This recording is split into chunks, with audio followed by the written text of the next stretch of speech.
I should have known something was wrong when I couldn't sleep. Not the kind of restlessness that comes from too much caffeine or an exam looming tomorrow, but the deeper unease that settles in your chest when the world feels slightly off its axis. I lay there in the dark, staring at the water stain on my dorm ceiling that looked like a crescent moon in the amber light filtering through my blinds. The building had that particular late-night stillness to it, the kind that makes every small sound seem amplified and important. My phone sat face down on the nightstand where I'd placed it 2 hours earlier, determined to sleep instead of scrolling through the endless stream of nothing that usually filled my evenings. The digital clock beside it glowed 11:43, then 11:44. Time moved differently in those hours after midnight, stretching like taffy, each minute feeling both eternal and fleeting. Outside my door, the hallway carried the usual sounds of dormitory life winding down. Someone's television murmured through thin walls. A door slammed somewhere down the corridor, followed by muffled laughter that grew fainter as whoever it was disappeared around the corner toward the stairwell. These are the sounds I'd grown accustomed to over the past 3 years, the soundtrack of other people's lives intersecting briefly with mine before moving on. I pulled my blanket higher, trying to find that perfect position that might finally trick my body into surrendering to sleep. The sheets were cool against my skin, and I'd kicked off my t-shirt somewhere around 11 when the radiator had decided to work overtime. Spring nights in the dorms were unpredictable like that, swinging between too hot and too cold with no comfortable middle ground. That's when I heard the footsteps, not the confident stride of someone heading back from a late study session, or the unsteady shuffle of someone returning from a party. These footsteps were hesitant, stopping every few feet as though the person walking was making decisions with each step. They paused outside my door. I held my breath without meaning to, suddenly hyper-aware of every sound in the small space around me. The hum of the mini fridge in the corner. The soft whistle of wind through the gap in my window frame. My own heartbeat, which seemed unreasonably loud in the silence. Then came the knock. It wasn't the sharp rap of someone confident in their right to be there, or the playful pattern that my hallmate used when he wanted to borrow something. This was soft, almost apologetic, but with an urgency underneath that made me sit up in bed before I'd consciously decided to move. I knew who it was before I even reached for the door handle. There was something about the quality of that knock, the specific rhythm of hesitation and need, that could only belong to one person. Reese stood in my doorway, looking like he'd been walking for hours, though I knew his room was only 3 doors down from mine. His hair was disheveled in a way that suggested he'd been running his hands through it, and his eyes held that particular kind of exhaustion that comes not from being tired, but from carrying something too heavy for too long. He was wearing the same clothes I'd seen him in at dinner earlier that evening, a worn gray sweater that was slightly too big for his frame, and jeans that had seen better days. But something about the way he wore them now was different, as though they'd become a costume he was tired of performing in. "You're the only one I trust," he said, and his voice cracked on the word trust like he'd been holding those words inside his chest for hours, maybe days, and they'd finally fought their way out. Before I could respond, before I could ask what was wrong, or invite him in, or do any of the normal things you do when someone appears at your door at nearly midnight looking lost, Reese stepped across the threshold. He moved with the kind of purposefulness that comes from desperation, crossing my small room in 3 strides and settling onto my bed as though it was the most natural thing in the world. The mattress shifted under his weight, and suddenly the space that had felt too large for just me became intimate in a way that made my mouth go dry. He lay down on his back, still fully clothed, staring up at the ceiling with an intensity that suggested he was seeing something there that I couldn't. The silence stretched between us, but it wasn't uncomfortable. It was the kind of quiet that happens when 2 people are trying to figure out what comes next, when the normal rules of interaction have been temporarily suspended and you're both operating on instinct instead of social convention. I could smell his shampoo, something clean and simple that I'd become familiar with over months of sitting close together in lecture halls and walking side by side across campus. But there was something else too, the faint scent of spring air clinging to his sweater, as though he'd been outside for a while before coming to find me. My heart was doing something complicated in my chest, a rhythm that felt too fast and too irregular. I told myself it was just surprise, just a natural response to having someone appear unexpectedly in your space when you thought you were settling in for the night. But that wasn't entirely true, and some part of me knew it, even as I tried to convince myself otherwise.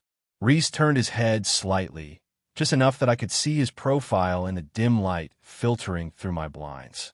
There was something vulnerable about the line of his jaw, the way his lips were slightly parted as though he was still deciding what to say next. His breathing was uneven in a way that suggested he was working to keep it controlled. I wanted to ask him what had happened, what had driven him from his own room to mine at this hour with that look in his eyes like he was drowning. But something about the quality of the moment made words feel too harsh, too likely to shatter whatever fragile thing was taking shape in the darkness between us. Instead, I lay back down beside him, careful to maintain the few inches of space that felt both necessary and insufficient. The sheets rustled softly as I settled, and I became acutely aware of the warmth radiating from his body, close enough to feel but not quite touching. The building continued its nighttime symphony around us. Somewhere down the hall, a door opened and closed. The elevator hummed to life, carrying someone to a different floor, a different life. But inside my room, time seemed to have slowed to something more manageable, more intimate. Reese's hand lay on the blanket between us, and I found myself studying it in the half-light. His fingers were long and elegant, the kind of hands that looked like they should be creating something beautiful. There was a small scar on his knuckle that I'd never noticed before, a thin white line that spoke of some forgotten childhood accident. He was so still beside me that for a moment I wondered if he'd fallen asleep. But then I caught the slight tension in his shoulders, the way his breathing remained just a fraction too quick for true rest. He was as aware of this moment as I was, as uncertain about what it meant or where it was leading. The radiator clicked off, and the sudden absence of its mechanical hum made the quiet feel even more profound. In that deeper silence, I could hear the faint sound of Reese swallowing, as though he was working up the courage to speak again. But he didn't say anything else.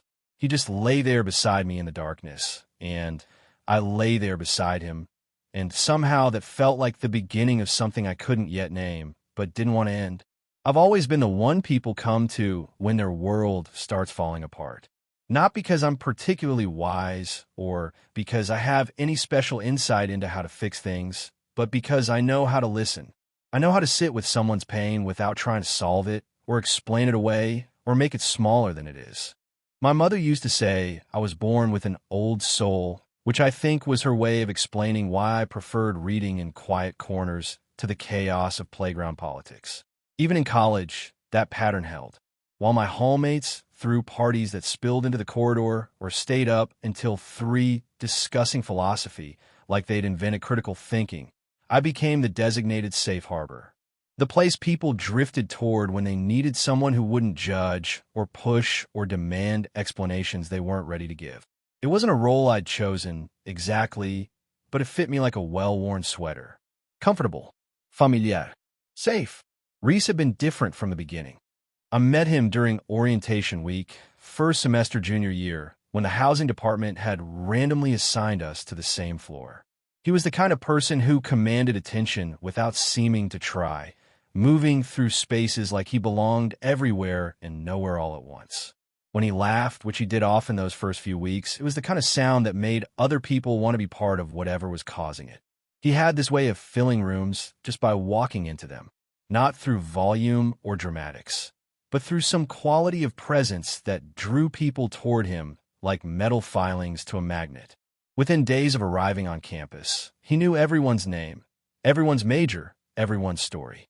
He remembered details that most people would forget: your favorite coffee order, the band you'd mentioned liking once, the fact that you were worried about calling your grandmother. But there was something underneath all that magnetism, something restless and searching that most people seemed to miss. I noticed it in the way his smile would falter when he thought no one was looking, or how he'd sometimes go quiet in the middle of conversations, as though he'd suddenly remembered something troubling. Our friendship developed the way these things sometimes do in college, through proximity and circumstance, and the particular intimacy that comes from being away from home for the first time.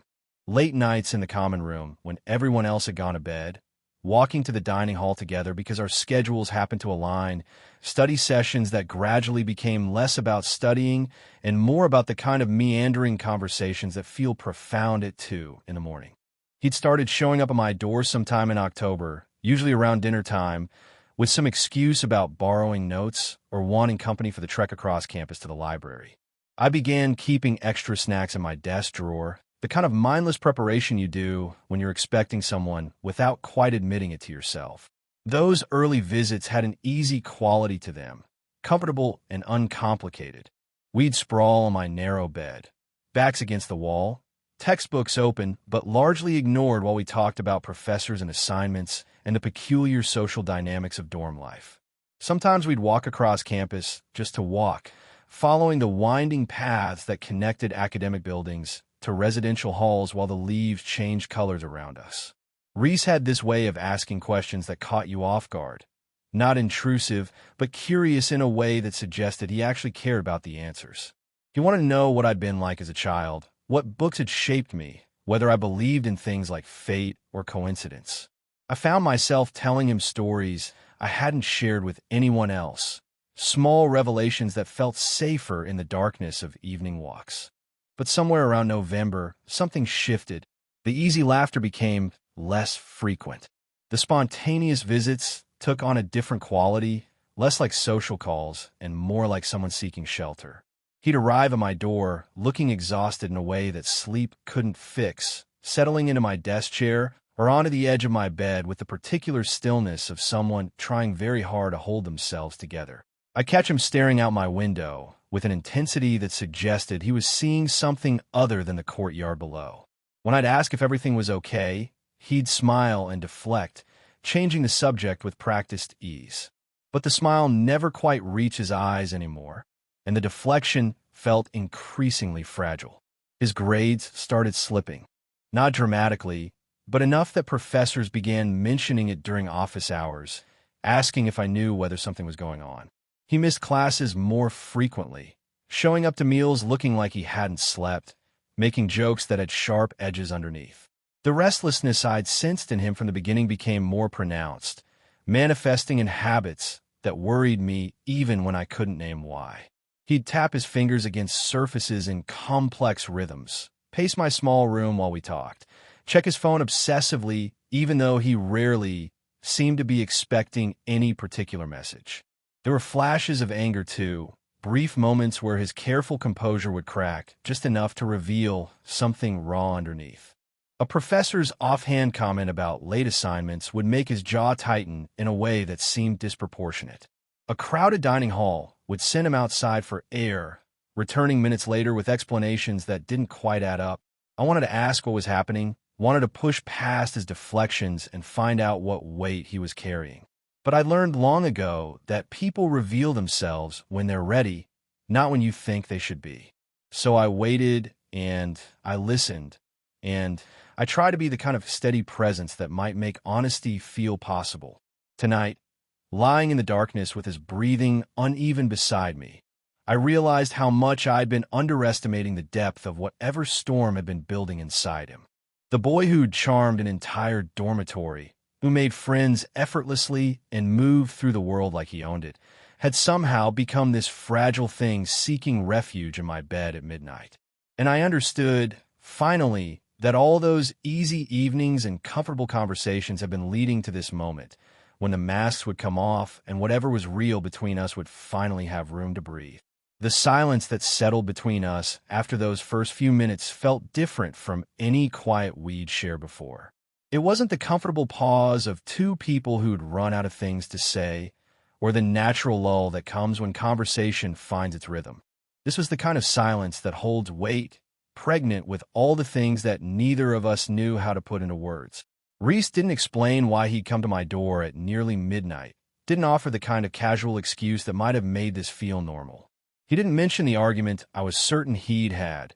I could see it in the set of his shoulders, in the way his hands kept clenching and unclenching against the blanket. Someone had said something or done something or failed to do something, and it had sent him walking the hallways until he'd ended up here. But he didn't tell me about it. Instead, he lay on his back beside me, staring at the ceiling with an intensity that made me wonder what he was seeing up there in the shadows. The amber light from the street lamp outside painted everything in muted gold, turning his profile into something that belonged in a painting. All sharp angles softened by exhaustion and whatever vulnerability had driven him here. "You're the only one I trust," he said again, softer this time, like he was testing the words to see how they sounded in the darkness. His voice carried a tremor that hadn't been there during all those months of easy conversation, all those evenings when we talked about everything and nothing while the world moved around us. There was something in the way he said it that made my chest tighten. Not just the words themselves, but the weight he gave them, the careful deliberation that suggested he'd been holding them inside for a long time. This wasn't a casual confession or a moment of dramatic exaggeration. This was truth, offered like a gift he wasn't sure I wanted to receive. I turned my head slightly, just enough to study his profile in the half-light. The familiar line of his nose, the way his hair fell across his forehead in waves that never seemed to cooperate with whatever he tried to do with them. But there was something different tonight, something raw and unguarded that I'd only caught glimpses of before. His breathing wasn't quite steady. I could hear it in the small space between us, the way it would catch slightly on the inhale, as though he was working to keep it controlled. His hand lay on the blanket between us, close enough that I could see the tension in his fingers, the way they kept moving in small, restless gestures against the fabric. The building continued its nighttime soundtrack around us, but felt muted now, like background noise in a movie where the real action was happening in close-up. Somewhere down the hall, someone's alarm clock was going off, ignored by whoever was supposed to silence it. The elevator hummed to life again, carrying someone to whatever crisis or comfort awaited them on another floor. But inside my room, time seemed suspended. Each moment stretched like honey, thick with possibility and the kind of anticipation that makes your skin feel too sensitive, too aware of every small sensation. The warmth radiating from Reese's body, the soft whisper of fabric when one of us shifted slightly, the way the shadows moved across the ceiling when clouds passed over the street lamp outside.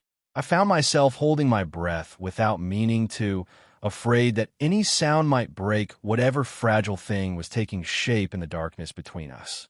This felt important in a way I couldn't name, like we were balanced on the edge of something that could tip either direction depending on what happened next. Reese's hand moved then, just a slight shift against the blanket, but enough that his knuckles brushed against mine. It was barely contact, the kind of touch that could be dismissed as accidental if either of us needed it to be. But the way he left his hand there, the way he didn't pull away or apologize or pretend it hadn't happened, suggested something else entirely. The touch sent something electric through my nervous system, a recognition that had nothing to do with friendship and everything to do with the way his proximity was making my heart race. I've been telling myself for months that what I felt for Reese was simple affection, the natural closeness that develops between people who spend time together and genuinely like each other's company. But lying there in the darkness with his hand almost touching mine, I couldn't maintain that comfortable fiction anymore. This was one plain and simple, one that I've been pushing down and explaining away and refusing to acknowledge because it felt too dangerous, too likely to complicate something that had become precious to me. The invitation wasn't spoken aloud. It existed in the space between his words, in the way he'd climbed into my bed without asking permission, in the careful way he was not moving his hand away from mine. It lived in the tremor in his voice when he'd said I was the only one he trusted, in the way he was staring at the ceiling like he was gathering courage for something. I could feel my pulse in my throat, in my wrists, in the space behind my ribs where my heart was doing something complicated and fast. The air in the room felt charged, like the moment before a thunderstorm when you can taste electricity on your tongue and every nerve ending stands at attention. Neither of us reached for the light. Neither of us suggested he should go back to his own room, should get some sleep, should deal with whatever had driven him here in a morning when things might make more sense. The darkness felt necessary, like armor. We both needed to be this honest, this close to whatever truth was trying to emerge between us. His breathing gradually began to match mine, or maybe mine adjusted to his. The synchronization felt intimate in a way that made my mouth go dry, like we were sharing something more essential than air. In that rhythm, in the careful way we were both not quite touching but not moving away, the invitation became impossible to ignore. This wasn't just about comfort anymore. Whatever had started as a friend seeking shelter was transforming into something else entirely, something that made my skin feel too warm and my thoughts scatter like leaves in wind. What began as silent comfort stretched into something I couldn't name, something that made the familiar dimensions of my room feel different, charged with possibility I'd never allowed myself to consider. Our breathing had found that synchronized rhythm that happens sometimes between people who are paying attention to each other in ways that go beyond words. The rise and fall of his chest beside me became a meditation, a focal point that kept me anchored to this moment, even as my mind raced to catch up with what was happening. The space between our bodies felt both infinite and non-existent. We weren't touching, not really, but I could feel the heat radiating from his skin through the thin cotton of his sweater. Every small shift he made on the mattress sent tiny vibrations through the springs, a physical reminder of his presence that my nervous system seemed determined to catalog and remember. Then he started talking. Not the easy conversation that had characterized our friendship for months, but something more fragmented, more raw. His voice came in pieces, like he was pulling words from some deep place he'd kept carefully locked away. He told me about being tired of expectations, about how everyone saw what they wanted to see when they looked at him, but never bothered to look deeper. The popular guy, the one who made friends easily and seemed to navigate social situations like he'd been born knowing the rules. The person everyone assumed had it figured out because he smiled readily and never seemed to struggle with the things that tripped up everyone else. But that wasn't who he was, he said. That was just who he'd learned to be, because it was easier than explaining the parts of himself that didn't fit into neat categories. The parts that felt too complicated, too uncertain, too likely to make other people uncomfortable if he let them show. His words came slowly, punctuated by long pauses where I could hear him thinking, weighing how much truth he was willing to offer in the darkness. He talked about feeling like he was performing his own life, playing a character who looked like him and sounded like him, but wasn't quite him. About the exhaustion that came from maintaining that performance day after day, semester after semester, until he'd almost forgotten what his real voice sounded like. I listened without interrupting, the way I'd learned to do with people who needed to be heard more than they needed advice. But this felt different from those other conversations, those other moments when someone had trusted me with their pain. This was Reese, and the weight of his words was settling into spaces in my chest I hadn't known were empty. He told me about the argument he'd had earlier, though he didn't call it that. His roommate had said something casual, something that most people would have laughed off or ignored, but it had hit some tender place that Reese kept carefully protected. A comment about how easy things seemed to come to him, how lucky he was to never have to struggle with the things that kept everyone else awake at night. Lucky, he repeated, and there was something bitter in the way he said it, as if luck had anything to do with the careful construction of a persona designed to keep people at exactly the right distance. Close enough to seem friendly, far enough away to stay safe. But not with me, he said, his voice dropping to something barely above a whisper. With me, he didn't feel like he had to perform. He could let his guard down, could admit when he was confused or scared or tired of pretending that everything made sense. I was the only person who seemed to see him clearly. He said, the only one who didn't expect him to be anyone other than exactly who he was in that moment. The words hit me like a physical force, settling somewhere behind my ribs where they seemed to expand and take up residence. I wanted to tell him that I saw him because I'd been watching, because something about him had caught my attention from the very beginning and held it with an intensity that should have scared me. But the moment felt too fragile for my own confessions, too focused on his need to finally be heard. His hand moved against the blanket, a restless gesture that brought his knuckles into contact with mine again. This time, the touch felt deliberate, a question posed in the language of skin against skin. I didn't pull away. The silence that followed was different from all the others we'd shared. This one hummed with awareness, with the recognition that we'd crossed some invisible line between friendship and something else entirely. Something that made my mouth go dry and my heart rate spike in ways that had nothing to do with surprise and everything to do with want. Every small movement felt magnified in the charged air between us. The way his thumb brushed against my knuckle when he shifted his hand slightly. The sound of fabric rustling when he turned his head to look at me directly for the first time since he climbed into my bed. The catch in his breathing that suggested he was as aware of the shift as I was. In that moment, looking at his face in the amber half-light filtering through my blinds, I realized that all those months of easy friendship had been building toward this. Every late-night conversation, every shared meal, every moment when I caught him looking at me with an expression I couldn't quite read, it had all been leading to this recognition, this understanding that what existed between us was more than either of us had been willing to name. The transformation was subtle but undeniable. We were still the same two people who'd been talking and laughing and walking across campus together for months.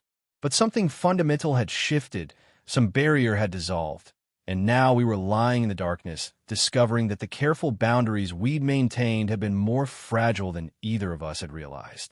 His fingers found mine properly, then, not the accidental brush of knuckles, but an intentional threading together that made my breath catch in my throat. The gesture was simple, innocent even, but it felt like the most intimate thing that had ever happened to me. The weight of his hand in mine felt like an anchor and a revelation all at once. His fingers were warm, slightly rough at the tips from his habit of picking at his cuticles when he was nervous, and they fit against mine with a rightness that made something in my chest expand until it felt difficult to breathe. We lay there like that for what felt like hours, but was probably only minutes, connected by that simple contact that somehow managed to say everything we hadn't been able to put into words. I could feel his pulse where our palms pressed together, a steady rhythm that was just slightly faster than it should have been. It matched my own racing heartbeat, as though our bodies had synchronized in ways our minds were still trying to understand. The darkness around us felt protective, like a cocoon that allowed for honesty that daylight might have made too frightening. The building had grown quieter around us. The last of the late-night revelers had made their way back to their rooms, and even the elevator had stopped its periodic humming. We existed in a pocket of silence that felt separate from the rest of the world, a space where normal rules didn't seem to apply and anything felt possible. Then Reese shifted beside me, the mattress springs creaking softly as he turned onto his side. I felt rather than saw him facing me in the darkness, his breathing warm against the space between us. The movement brought him closer, close enough that I could smell the faint scent of laundry detergent on his sweater mixed with something that was purely him, clean skin and a lingering trace of the cologne he wore, something subtle and woody that I'd grown to associate with safety. For a long moment, neither of us spoke. I could sense him studying my face in the amber half-light, and I wondered what he was seeing there. Whether my expression betrayed the way my heart was hammering against my ribs, or how every nerve ending felt hyper-aware of his proximity. Whether he could see the one I'd been trying so hard to hide, even from myself. When he finally broke the silence, his voice was different than it had been during his earlier confession. Raw, yes, but also determined, like he'd made some decision in the quiet minutes we'd spent holding hands in the dark. "I don't want to be alone tonight," he said, and the words hung in the air between us with a weight that had nothing to do with their simplicity. They weren't a casual request or a plea for companionship. They were an admission, a door opening onto something we'd both been circling around for months without acknowledging. My mouth went dry. Every rational part of my mind understood what he was really saying, what he was asking without quite asking. This wasn't about friendship anymore, wasn't about comfort in the usual sense. This was about the electric current that had been building between us all evening, the recognition that what we felt for each other had crossed over into territory that would change everything. I should have said something. Should have asked him if he was sure, if this was what he really wanted, if he'd thought about what it would mean for us afterward. All the careful, responsible questions that the daylight version of myself would have insisted on before letting this moment go any further. But I didn't say any of those things. Instead, I lay there in the darkness, feeling the warmth of his hand in mine, and the way his eyes seemed to shine even in the dim light filtering through my blinds. There was something vulnerable but resolute in his expression, as though he'd spent a long time working up the courage to be this honest, and wasn't going to let fear pull him back now. "I don't want to be alone tonight." The words echoed in my mind, and I realized that I'd been alone in ways I hadn't fully understood until this moment. Not physically alone. The dorms were full of people, and I had friends, acquaintances, the comfortable network of college relationships that made days pass easily enough. But alone in the deeper sense, in the places where you keep the parts of yourself that feel too precious or too frightening to share. Reese was offering to end that aloneness for both of us, not just for tonight, but in the way that changes how you move through the world afterward. The way that makes you part of something larger than yourself, connected to another person in ways that go beyond friendship or casual affection. My throat felt tight with the magnitude of what was happening. This was Reese, who I'd been quietly, desperately attracted to for months while telling myself it was impossible, that it was just wishful thinking, that someone like him would never see someone like me in that way. And here he was, lying in my bed at nearly 1 in the morning, holding my hand and telling me he didn't want to be alone. I swallowed hard, trying to find my voice in the emotional storm that was raging through my nervous system. When I finally managed to speak, my words came out softer than I'd intended, but steady enough to carry the weight I needed them to bear. "I don't want you to be alone either," I said, and even as the words left my mouth, I knew they were both completely true and completely inadequate for what I was actually feeling. What I meant was that I'd been watching him for months, studying the way he moved through rooms and laughed at other people's jokes, and sometimes went quiet in the middle of conversations like he was remembering something sad. What I meant was that I'd started looking forward to his random appearances at my door the way some people look forward to holidays. What I meant was that the thought of him being anywhere but right here, right now, in this charged darkness with his hand in mine, felt like the kind of loss that would leave marks. But those were too many words for a moment that felt too fragile for lengthy explanations. So I squeezed his hand tighter instead, letting the pressure of my fingers against his carry the meaning I couldn't quite articulate. The silence that followed felt different from all the others we'd shared that night. This one hummed with understanding, with the recognition that we'd both just admitted something that couldn't be taken back. The air between us seemed to thicken with possibility, and I could feel something shifting in the chemistry of the moment, like we'd crossed over into territory where anything might happen and probably would. The understanding that passed between us in that moment felt like something physical, a current that ran from his hand through mine and settled somewhere deep in my chest where it began to glow like an ember. We lay there in the charged darkness, both of us aware that we'd reached the edge of something that would require a decision. Not the kind of choice you make with your rational mind, weighing pros and cons until you arrive at the sensible answer, but the kind that comes from someplace deeper, more instinctual, more true. Reese shifted closer then, the movement so gradual that it felt like watching water find its level. The distance between us that had felt both protective and torturous began to disappear, inch by careful inch, until I could feel the whisper of his breath against my face. The amber light filtering through my blinds caught the planes of his features, turning him into something that looked carved from shadow and longing. His eyes held mine in the half-darkness, and I could see something flickering there that made my stomach clench with a mixture of anticipation and terror. Fear, yes, but also something else. Something that looked like hope wearing the mask of desperation, like someone who'd been holding their breath underwater and had finally spotted the surface. The silence stretched between us, but it wasn't empty. It was full of all the words we weren't saying, all the questions we weren't asking because we both already knew the answers. The air felt thick enough to swim through, charged with the electricity that builds before a storm breaks and changes everything in its path. Then he moved again, bringing his forehead close to mine until we were sharing the same small pocket of air. I could count his eyelashes in the dim light, could see the way his lips were slightly parted as though he was still deciding what words might be brave enough for this moment. His hand in mine had grown warm and slightly damp, and I could feel the fine tremor that ran through his fingers like a live wire. The proximity was overwhelming in the best possible way. Every breath I took carried the scent of him, clean and familiar and somehow necessary. Every small movement sent ripples through the mattress that connected us in ways that went beyond the obvious. We were breathing the same air, sharing the same gravity, existing in the same impossible moment that felt separate from everything that had come before or would come after.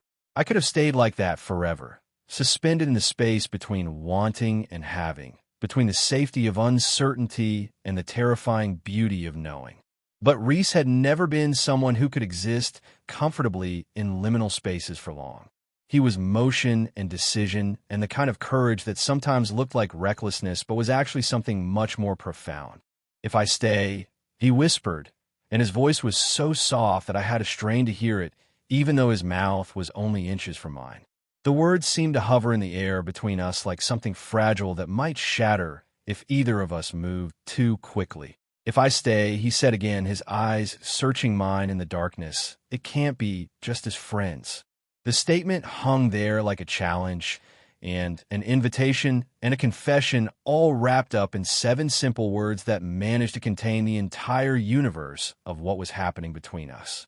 He was offering me a choice, but also making one himself, laying out the terms of whatever this was becoming with a clarity that was both terrifying and beautiful. I understood what he was really saying, that we'd reached the point where pretense was no longer possible, where the careful boundaries we'd maintained for months had become not just inadequate, but actively harmful. That whatever this was between us, this pull, this recognition, this growing certainty that we fit together in ways that went beyond friendship, it deserved to be named and claimed and allowed to exist in the light. But he was also giving me an escape route, a way to laugh this off, to chalk it up to late-night vulnerability and morning-after embarrassment, to pretend that the electricity crackling between us was just the product of proximity and darkness, and the particular intimacy that comes from sharing secrets in the small hours of the night. The choice was mine, and somehow that felt both like the greatest gift he could have offered and the most terrifying responsibility I'd ever been handed. I could feel my heart hammering against my ribs so hard that I was certain he must be able to hear it in the quiet space between us. My mouth felt dry, and my thoughts scattered like leaves in a windstorm. Every rational part of my mind was cataloging the risks, the ways this could complicate everything, the possibility that we might lose what we already had in pursuit of something we couldn't guarantee. But there was another voice, quieter but more insistent, that had been trying to get my attention for months. The voice that noticed the way he looked at me when he thought I wasn't watching. The voice that had started looking forward to his appearances at my door like they were the best part of my day. The voice that had been whispering that maybe, just maybe, this pull I felt wasn't entirely one-sided. I studied his face in the dim light, taking in the vulnerability written in every line of his expression. The way his breath was coming just a little too fast. The way his eyes held mine like he was trying to read my answer there before I'd even found the courage to speak it. The way his whole body seemed tensed for either rejection or acceptance, prepared to live with whatever I decided, but hoping desperately for one answer over the other. Looking at him like that, seeing him raw and honest and brave enough to risk everything we'd built together for the chance of something more, I realized that the choice had already been made. Maybe it had been made months ago, in the first moment when I'd looked at him and felt that spark of recognition that goes beyond physical attraction or intellectual compatibility. Maybe it had been building every day since then, in every shared conversation and comfortable silence and moment when I caught myself thinking that this was what happiness felt like. I squeezed his hand tighter, anchoring myself to the reality of his presence, his warmth, his willingness to be this vulnerable with me. When I finally found my voice, it came out steady despite the way my heart was racing. "Then don't ask me to," I whispered back and watched something like relief wash over his features in the amber darkness. The words hung in the air between us like a bridge we'd just built with nothing but honesty and hope. Then don't ask me to. I'd said them, and they couldn't be taken back, and somehow that felt not terrifying but inevitable, like arriving at a destination I'd been walking toward without realizing it for months. The relief that washed over Reese's face was immediate and profound, transforming his features in the amber darkness. The tension that had been holding him rigid since he'd first knocked on my door seemed to release all at once, and he sagged slightly into the mattress, as though he'd been carrying some impossible weight that he could finally set down. For a moment, neither of us moved. The magnitude of what we'd just acknowledged to each other settled around us like snow, quiet and transformative and beautiful in its completeness. We'd crossed over from the safe territory of friendship into something uncharted, something that would require us to learn new ways of being with each other, new languages of touch and trust and tenderness. Then, so slowly that it felt like watching the sun rise, Reese closed the remaining distance between us.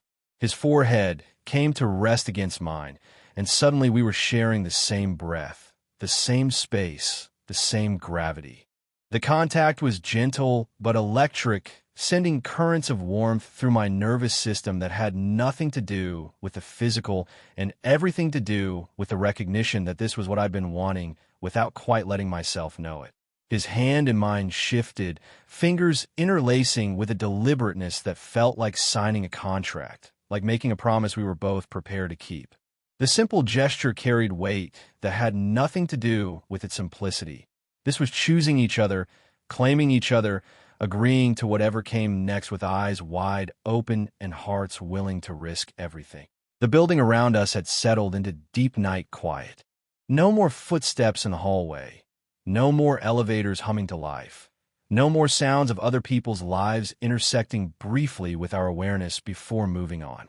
Even the radiator had stopped its periodic clicking, leaving us suspended in a silence, so complete it felt sacred. In that profound quiet, we learned new ways of being close. Not the careful distance we'd maintained for months, always conscious of boundaries we couldn't name, but something deeper and more honest. Reese's breathing gradually synchronized with mine until we seemed to be sharing one set of lungs, one heartbeat, one rhythm that belonged to both of us equally. The darkness that had felt protective before now felt generative, like rich soil where something beautiful could take root and grow. I could feel the warmth radiating from his skin through the thin cotton of his sweater, could smell the clean scent of his hair where it fell across his forehead. Every sense seemed heightened, tuned to register even the smallest details of his presence beside me. Time moved differently in those hours. Minutes stretched like honey, thick with contentment and the particular peace that comes from having made a decision that feels right in your bones. We didn't talk about what this meant, didn't try to define what we were becoming or make plans for how to navigate this new territory when morning came and the world resumed its normal expectations. Instead, we existed in the eternal present of skin against skin and matched breathing and the profound comfort of being fully known by another person. Reese's thumb traced small circles against my knuckles, an unconscious gesture that spoke of contentment, of safety, of the deep satisfaction that comes from finding something you didn't know you'd lost. Somewhere in those quiet hours, exhaustion finally began to win its long battle with adrenaline. I could feel it in the way Reese's breathing gradually deepened, in the way the fine tension that had been running through his muscles slowly melted away. The weight of whatever crisis had driven him to my door was still there, but it no longer seemed insurmountable now that he wasn't carrying it alone. His head found its way to my shoulder with the natural ease of water finding its level. The gesture was trusting in a way that made my chest tighten with something that felt like gratitude and protectiveness and wonder all tangled together.